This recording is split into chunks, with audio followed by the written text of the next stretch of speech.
नहमदुहु व नुसल्ली अला रसूलिल करीम। नेकी की बात मुफ्ती नासिर अली के साथ कुरान सेगमेंट में खुशामदीद। नाज़रीन किराम, आज हम आपको सूरतुल कौसर का तर्जुमा और तफसीर बताएंगे।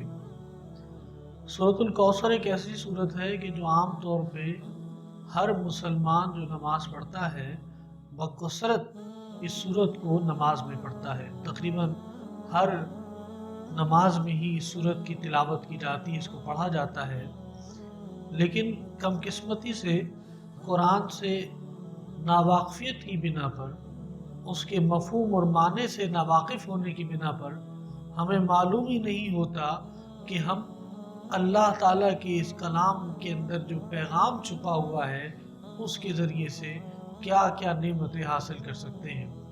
नाज़रीन किराम, सूरतुल कौसर ये एक ऐसी सूरत है कि जिसमें नबी करीम सल्लल्लाहु अलैहि वसल्लम के दुश्मनों को अल्लाह तबारक व तआला ने वाज़ेह फरमाया है कि तुम्हारा ही नामो निशान मिटने वाला है।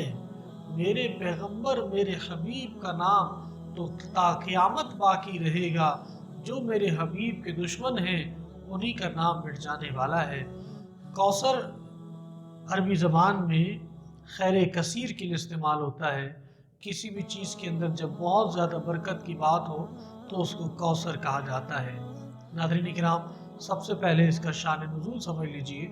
रिवायत में आता है कि नबी करीम सल्लल्लाहु अलैहि वसल्लम के साहबजादे हज़रत इब्राहीम का जब इंतकाल हुआ तो कुछ कुफ़ार मक्का ये कहने लगे नबी अलैहि सलाम के बारे में कि ये तो अबतर है। अबतर उस शख्स को कहा जाता है कि जिसकी नस्ल बाकी ना रहे। तो अल्लाह तबारक व तआला को ये बात इतनी नापसंद आई कि अल्लाह तबारक व तआला ने वाज़ेह फरमा दिया, इन्ना शानिअका हुवल अबतर, ए पैगंबर आपके दुश्मन ही मिट जाने वाले हैं, उनका नाम ही ख़त्म हो जाने वाला है। नाज़रीन किराम, आप आइए इस सूरत के तर्जुमे की तरफ। इन्ना बेशक हमने आतईना का आपको अता की है अल कौसर यानी खैर कसीर।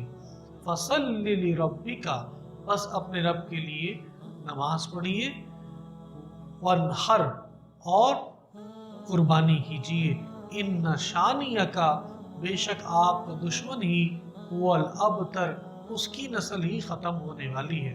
नाज़रीन किराम, सूरतुल कौसर के बारे में बाज़ मुफस्सिरीन ने बयान किया है कि कौसर से मुराद वो नहर है कि जो रोज़े हशर ईमान वालों के लिए अल्लाह तबारक व तआला ने रखी है कि नबी करीम सल्लल्लाहु अलैहि वसल्लम की उम्मत उससे पानी पिएगी और अपनी प्यास बुझाएगी।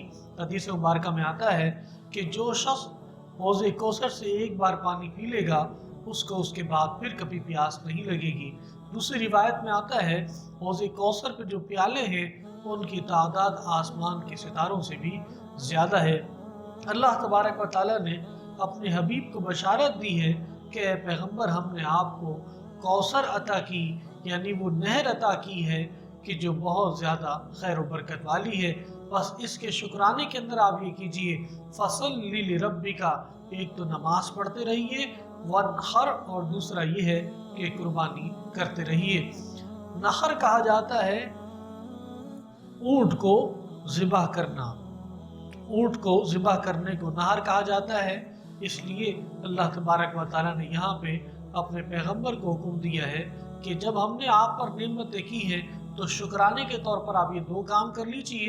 एक तो ये है कि नमाज पढ़िए और दूसरा ये है कि कुर्बानी कीजिए। और उसके बाद तीसरी आयत में अल्लाह ताला ने वाज़ेह तौर पर पैगाम दे दिया, इन्ना शानिअका हुवल अबतर, ए पैगंबर, ये जो लोग कह रहे हैं कि आपकी नस्ल बाकी नहीं रहेगी, आप इनसे कह दीजिए कि मेरा हबीब के जो दुश्मन हैं उनकी नस्ल बाकी नहीं रहेगी। आज देखिए हुजूर के ग़ुलाम, हुजूर के नाम लेने वाले पूरी दुनिया में हैं, चप्पे चप्पे पर हैं, और जो हुजूर के दुश्मन थे क्या आज उनका नामो निशान बाकी है? क्या अबू जहल और उतबा और शेबा और आस इब्न वाइल जैसे लोग, क्या आज उनका नाम लेने वाले, उनसे मोहब्बत करने वाला कोई दुनिया में है? या वो क़यामत तक के लिए निशान इबरत बन गए और हुजूर के ग़ुलाम आज दुनिया में अरबों की तादाद में हैं और ता क़यामत रहेंगे। اللہ تبارک و تعالی ہمیں قرآن کو سمجھنے کی توفیق عطا فرمائے۔